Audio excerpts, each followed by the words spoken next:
లక్ష్మణుడు యుద్ధంలో బాగా గాయపడ్డాడు. రాముడు కన్నీళ్లు పెట్టుకున్నాడు.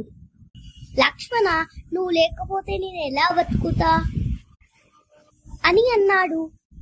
అప్పుడు సుషేణుడు చెప్పాడు, సంజీవని మూలిక తెస్తే ఆయన బతుకుతారు.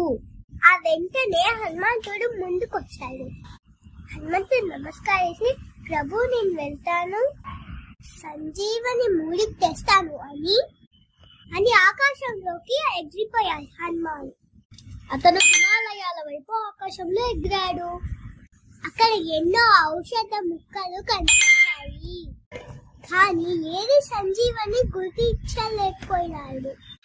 అప్పుడు హనుమంతుడు ఆలోచించాడు, ఒక ప్రాణం కాపాడడానికి ఆలస్యం చెయ్యకూడదు.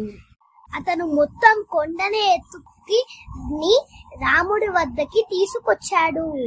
లక్ష్మణుడు బతికిపోయాడు. అప్పుడు అందరు హనుమంతుడిని కృతజ్ఞతతో చూశారు.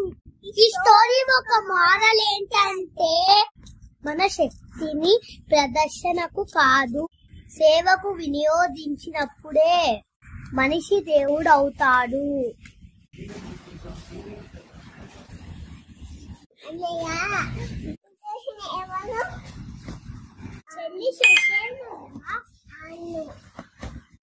సుషేణుడంటే వానల వైద్యుడు.